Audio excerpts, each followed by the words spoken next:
everyone, this is Romy. I'm back again, and this is the day two of my recording stream. And I called it as the light stream.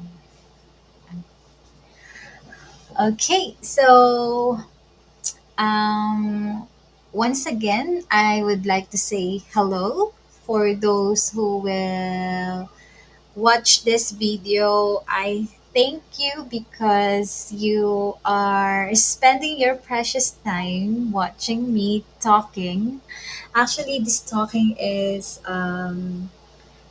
like my um, daily practice, daily practice to enhance my confidence in speaking in front of the camera. Okay, so yan. Ano ba sabihin ko? Oh, yeah.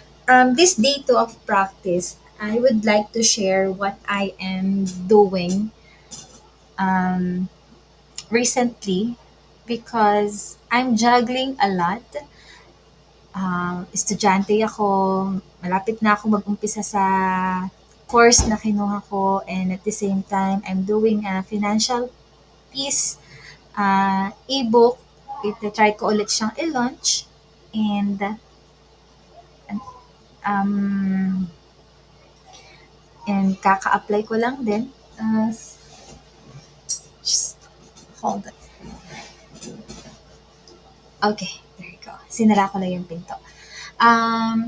Yeah, nag-umpisa ulit akong aralin yung pagiging isang financial advisor. And at the same time, I'm currently working out yung Yummy and Co-Creatives kasi ayoko din masayang yung aking talent. Yeah, ayoko rin masayang yung talent ko. And I decided to share it.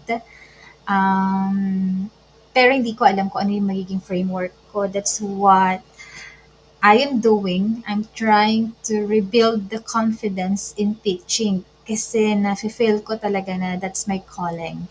And yeah, sinishare ko siya ngayon dahil pag napanood ko to at once na when I go back, makikita ko to na ito pala yung humble beginning ko. Ayan, so nire-record ko siya as also my case study. Paano ko mabi paano ko mabi-build unti-unti yung goal ko sa digital marketing. Ayoko talaga masayang yung skill ko, and at the same time, ayoko rin siyang ipagdamot. That's why I am trying my best to share it clearly, accordingly. Kasi sometimes pag nagtuturo ako, medyo magulo dahil wala akong strong system or clear framework na maibigay ko sa mga estudyante ko or sa magiging estudyante ko later on. That's why I am organizing it, I am investing on it, and I know God is with me. He is giving me wisdom where to go, sino yung mga lalapitan ko, ganyan. And it is really hard for me talaga maging digital marketer din at the same time. Kasi I am a mom of two and also I am a wife. I am also a student. Hindi ko alam kung paano ko paghahati-hatiin yung time ko. And it's really, really difficult to do this. But since naumpisahan ko na siya and I really enjoying it, dati focus ko, gusto ko ganito yung goal ko, money goal. So yun, nagko-concentrate ako sa money, and this time I'm concentrating dun talaga sa calling ko. And I'm very happy to share it with you. Sana makapag-inspire, and sa mga nag-uumpisa, like me, you are very welcome. Marami ka sigurong mapapanood pa ng mga videos, and talagang gagawin ko yung best ko to upload kahit nakakahiya yung mukha ko sa video, but I know this is my proper training para mas mag-grow pa ako sa digital marketing world. Ayan. And yeah, gawin lang natin yung best natin. Yan, sa mga katulad kong housewife. Hindi naman habang buhay, housewife tayo, o kaya kung housewife man tayo, hindi naman habang buhay, tagalinis lang tayo. Meron din tayong calling to serve other people. Not only to serve our family, but to have an impact din sa ibang tao. At naniniwala ako may gift tayong lahat and we have to practice it. We have to discover it kung ano yun. So, yeah. At sa pag makikita mo dito sa ano ko, table ko, lagi kong binabasa yung I can do all things through Christ who strengthen me. Sa totoo lang po, hindi ko talaga kaya yung ginagawa ko pag ako lang. But because I know saan ako huhugot, who is the source of my strength, hindi yung mga anak ko. Si Lord, tanging si Lord lang talaga ang nakakapagbigay sa akin nun.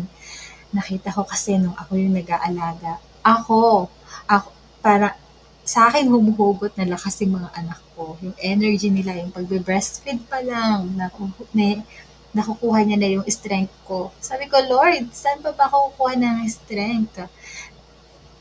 And yun yung realization ko, talagang si Lord lang yung source ng lakas ko. And yun yung naituro niyang wisdom sa akin. Dati kasi, hindi, kailangan ko mag-gym. So, may mga ganun, may mga ganun mindset ako. Hindi, kailangan malakas ako, dapat mag-gym ako, dapat healthy, healthy lifestyle ako, ganyan. And I did that. Ginawa ko naman yun. Kaso, hindi naman nag-gym, pero nag-exercise lang dito. Pero still, nararanasan ko pa rin yung panlalambot, panghihina.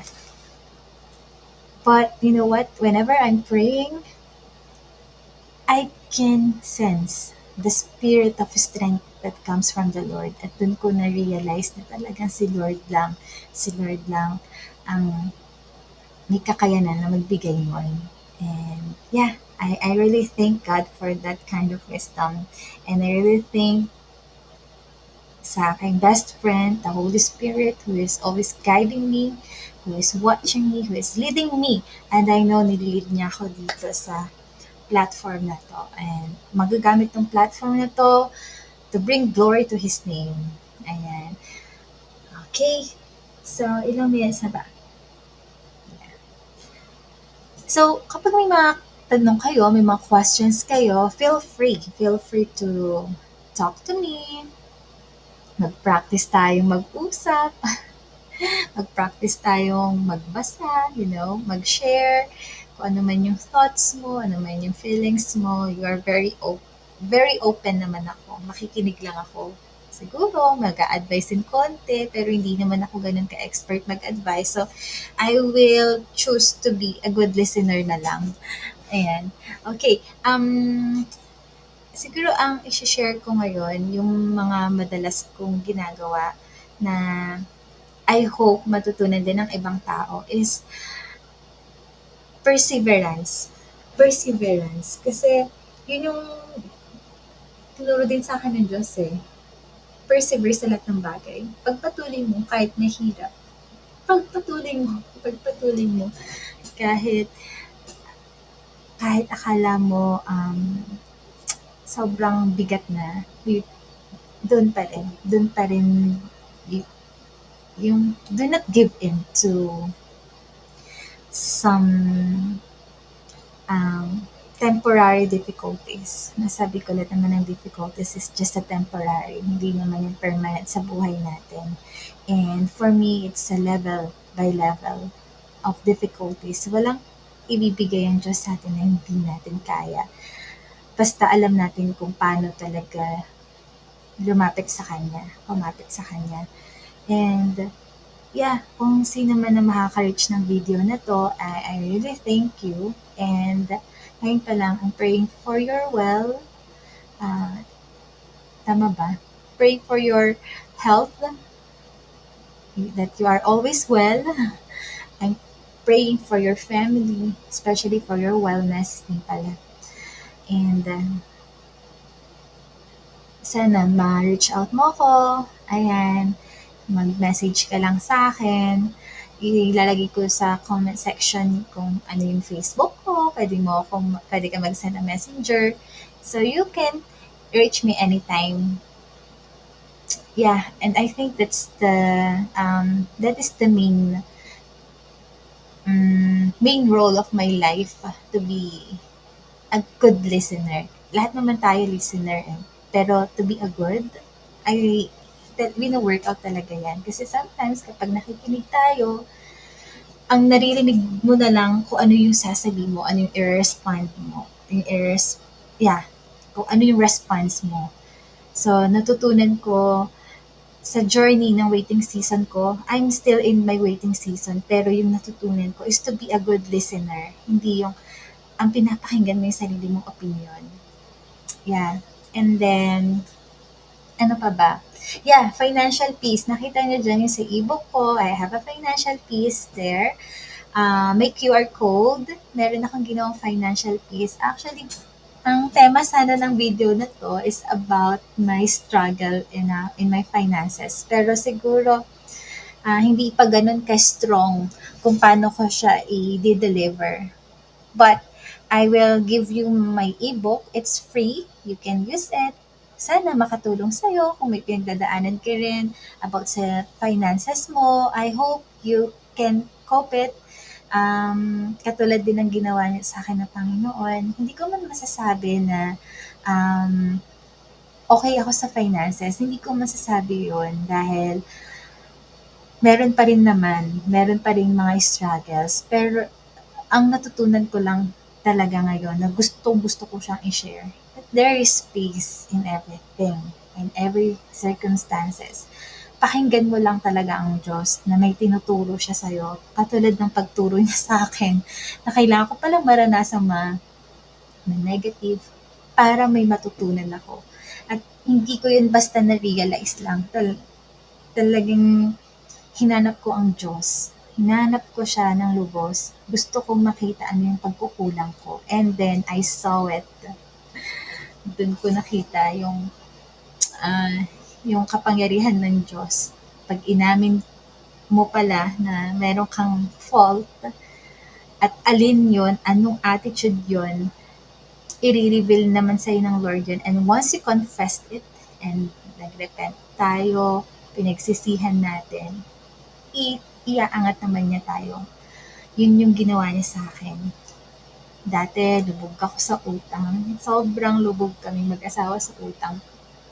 Pero ang ganda ng twist ng Lord. After kong matutunan yun, binangon niya ako ulit. Yung pagbangon niya sa akin, hindi naman yung totally na okay na ako financially, but andun pa rin yung struggle, but I have peace. Yung stillness na sinasabi niya, nararamdaman ko siya. Hanggang ngayon may mga challenges, pero ngayon na-handle ko na siya. Dati kasi um, yung kampante ako, hindi ko alam ano ba sa English yung kampante, yung parang nakadepende lang ako doon sa finances na kahit anong problema, meron naman akong finances. So anywhere I can go, pag gusto kong mag-unwind, meron namang pera na meron akong fund na pwede kong gagamitin pang relax. So, ganun ako noon. Pero ngayon, talagang tinuruan ako ng Diyos paano magpakumbaba sa Kanya at kung hanggang saan lang talaga yung kakayanan ko. Na akala ko minsan beyond doon sa limit ko, kaya ko to, pero hindi pala ganun. Ayan. Hindi ko alam kung naiintindihan niyo yung sharing ko, but I hope talaga mabasa niyo yung financial peace, andyan sa sa QR code na yan. Ang ganda pala mag-point din. Ay, sa QR code na yan. Um, yeah, i-scan mo lang through your camera and then yung link mo pop up na dun. Okay, so thank you. Ayan, 15 minutes na ako nagsasalita sa video, but hanggang ngayon hindi ko alam kung saan ako titingin. Dito ba sa mukha ko o dito ba? Kasi hindi ko rin naman alam kung ano yung parang malikot kasi yung mata ko, but I'm trying my best to focus on this camera. And I think it's more good. Titignan ko, i-review ko ulit yung video. And yeah, Thank you so much for listening to me. Bye.